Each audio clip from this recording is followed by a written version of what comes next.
Ready, headlines? Roll headlines. Southern California may not be out of fire danger, and the Santa Ana winds are the reason. A rise in crime at medical marijuana dispensaries has LA shop owners worried.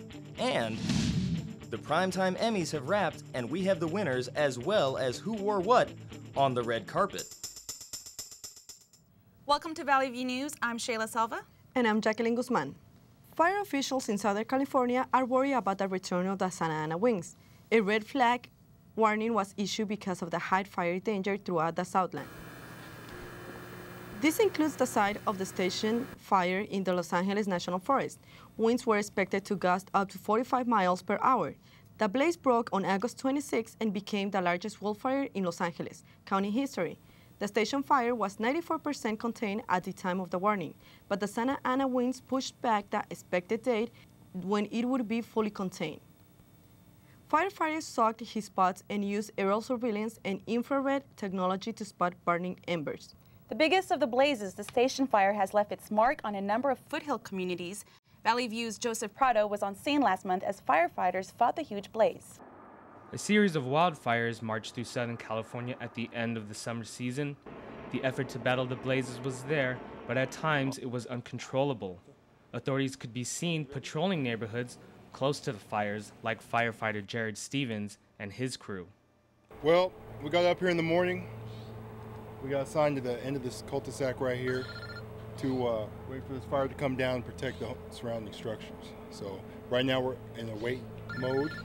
And when the fire comes down, we're going to make sure we're going to deploy our hose lines and make sure the houses are protected and nothing burns out. But Stevens spoke too soon. Later in his patrol, a fire broke out only a half a mile away from homes.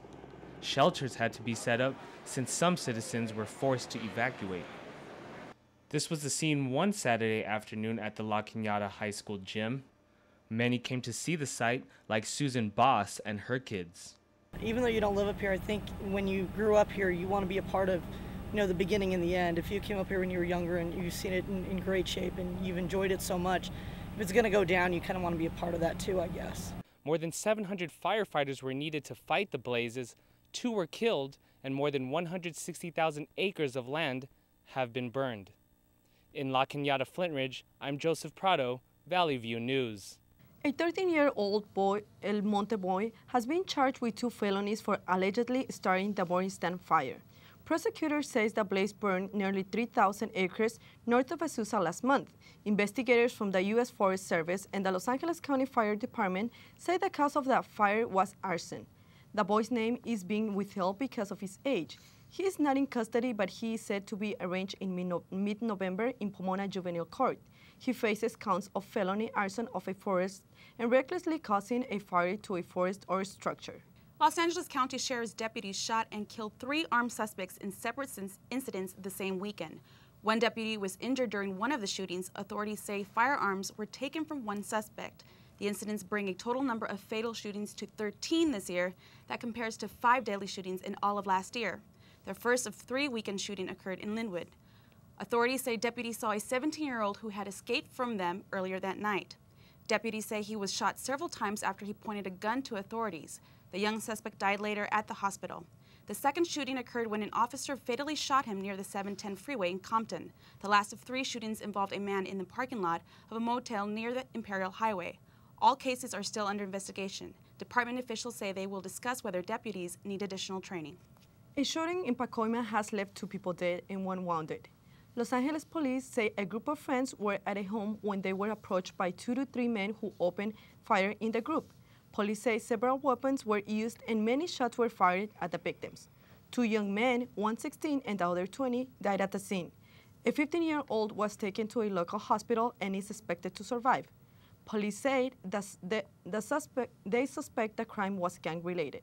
Medical marijuana dispensaries in LA County are being robbed at an alarming rate, and that puts many pot shop owners on the defensive. About a week ago, 2 gunmen walked into a clinic in the 11,000 block of Pico Boulevard and began firing after workers refused to hand over money. Los Angeles police say there have been at least 200 pot shop robberies in the valley alone over the past 2 years.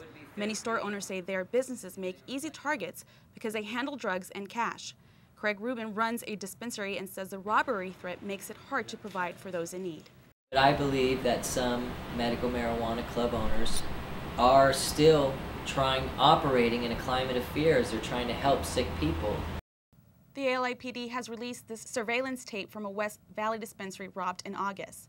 There have been a string of marijuana dispensary robberies in the West Valley since May. Authorities are still looking for a group of suspects linked to at least 3 robberies that have injured 2 people. A 47-year-old woman may have been killed by a speeding street racer in the community of Paris.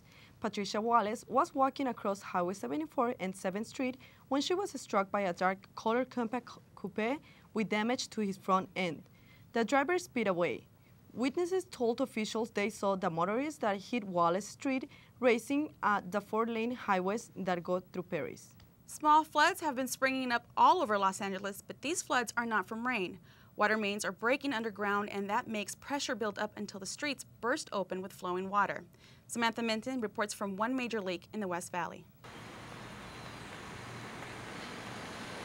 Dry mud is caked everywhere, only to show that another water main break left its mark on this stretch of Burbank Boulevard in Woodland Hills. Caution tape surrounds a 12-foot by 15-foot sinkhole created by the pipe's rupture and water upwelling. Josephine Santos was trying to get home, but she had to call 911 for help. They actually gave me a ride because I couldn't come across the street to my house. So they actually gave me a ride in a small truck and pulled into the driveway so that I wouldn't have to cross through the river water. It's pretty deep. It was coming down fast. More than a dozen water pipes have broken in the last several weeks, and the DWP has been busy. The Department of Water and Power came and immediately fixed the leak, but plans to return because this entire block of Burbank Boulevard south of DeSoto is severely damaged. Cracks, dents, and dips lined the street, which homeowners say was even and flat before it happened. Not only did the water flood the streets with dirt from the ground, it caused a rift throughout the street, raising the asphalt several inches for more than a block. Joseph Santos has lived here for 50 years and says the river-like flood was frightening. This thing was coming over to the grass here. It was terrible. It scared me, you know. I hope it won't happen again. For now, the damage is done, but this neighborhood can soon look forward to a newly paved street.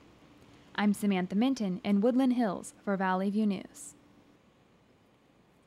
Los Angeles is giving away free rain barrels to help fight the drought. The $1 million program will install the rain barrels in 600 homes.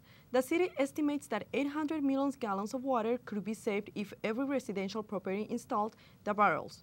Only 40 of the installations have done so far. There are still 170 openings in the list, and the city is hoping to have them all outfitted by the fall. An evaluation of the program is scheduled for next spring.